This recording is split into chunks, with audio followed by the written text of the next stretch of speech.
All right, let's dive into a theory that completely changed how we think about intelligence. And maybe, more importantly, how we see our own potential. You know, for decades, intelligence was pretty much treated as this single fixed thing, a sort of general capacity that you either had a lot of or you didn't. It was boiled down to a number that could supposedly define your potential right from the start. And this was the world created by the IQ test. Now, a score from a test like this could predict, with some accuracy, how well you might do in school. But as psychologist Howard Gardner pointed out, it told us very, very little about your chances of success later in life. And that big limitation brings us to what we could call the tyranny of IQ. Because the truth is, the world is absolutely filled with brilliant performances and incredible feats of human intellect that a simple, standardized test could never even begin to measure. I mean, just think about these three people separated by centuries and cultures. You've got a master sailor navigating hundreds of islands just by reading the stars, a religious scholar who's memorized an entire holy book, and a young composer who's fluent in the super complex language of digital music.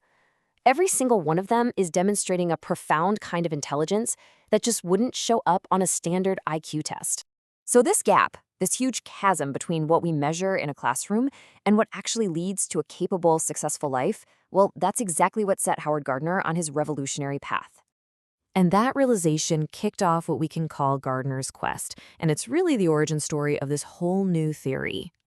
See, as a young man, he was really struck by the fact that psychology textbooks were filled with stuff about scientific thinking, but almost completely ignored the arts. He saw intelligence lighting up concert halls and art studios, places that traditional psychology had pretty much overlooked. His big breakthrough actually came from this really fascinating daily routine. In the mornings, he would study adults with brain damage, seeing how a stroke could totally wipe out someone's ability to read, but leave their writing and speaking perfectly fine. Then, in the afternoons, he'd study gifted kids and watch how their unique abilities developed. He was connecting the dots between how the mind breaks down and how it builds up. He cast an incredibly wide net, looking for patterns not just in one field, but across a whole bunch of them. He was pulling evidence from genetics, brain science, anthropology, studies of prodigies, all to paint a richer, more accurate picture of what human intellect really is. And from this massive synthesis of information, a really radical idea emerged. There isn't just one way to be smart. No, there are many relatively independent human intelligences. Gardner's choice of words here was so deliberate and honestly pretty provocative.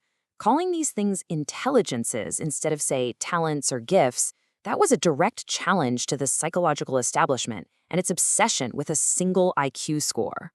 Okay, so first up is linguistic intelligence. This is the one that traditional schools and tests absolutely love. It's that mastery of language we see in a great writer, a poet, or a really compelling public speaker. Then we've got its close cousin, logical mathematical intelligence. This is all about the ability to think abstractly, to use reason, and to see logical patterns. It's the essential toolkit for a scientist or a programmer. But of course, intelligence isn't just about words and numbers. Musical intelligence is that capacity to think in rhythm, pitch, and harmony. It's a powerful cognitive skill at the core of every great composer and performer. Next, we move into the physical world with spatial intelligence. This is the ability to think in 3 dimensions, to basically visualize and manipulate objects in your mind's eye. It's absolutely crucial for a sailor, an architect, or a sculptor. And what about the intelligence of the body itself? Well, that's bodily kinesthetic intelligence. It's about thinking through physical action, embodying expertise. We see its peak form in a dancer, a surgeon, or a master craftsperson. Then we get to the social intelligences. Interpersonal intelligence is all about understanding other people. It's that uncanny ability to read a room, to figure out someone's intentions, and to truly connect with them. It's the hallmark of great leaders, teachers, and therapists. And finally, we have its counterpart, intrapersonal intelligence.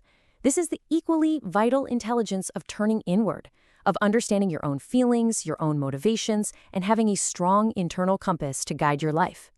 So, here's the crucial point. Gardner wasn't just listing a bunch of talents. He was arguing that every single one of us possesses all of these intelligences. What makes each of us unique is our specific profile of strengths and weaknesses across this whole spectrum. Now, what's really interesting is that Gardner wrote frames of mind for other psychologists, but to his total surprise, it was educators who really ran with it, seeing its enormous potential to completely transform the classroom and unlock human capability. This led to what he calls his elevator speech for how to apply the theory. First, individualize, really get to know each person's unique profile. And second, pluralize, teach important stuff in multiple ways. So if you want to teach gravity, use math, sure, but also use a story, use a physical demonstration. That way you reach more people and build a much deeper understanding. But you know how it goes. As the theory's popularity exploded, misconceptions followed. And the biggest one by far was confusing it with learning styles. Gardner himself has been really clear about this. MI theory is about our mind's computing power in different areas. It's not about a fixed style or a label you can just slap on someone. The theory's real power, especially for us, as we navigate our careers or try to pick up new skills, isn't just about identifying our strong suits. It's an understanding how these intelligences combine to create real competence in the real world. Just take a look at this breakdown for what it takes to be a successful lawyer. They aren't just word smart. They need sharp linguistic intelligence to write a killer brief, high interpersonal intelligence to read a jury, and strong logical intelligence to find that one hole in an argument. Almost every complex role in life demands a unique blend of these intelligences working together. And ultimately, that's the gift of this theory. It moves us beyond this flat, black and white view of human ability and gives us this vibrant, technicolor lens to see the full, dazzling spectrum of what people are capable of. So the theory really leaves us with a question that's so much more powerful than just, how smart are you?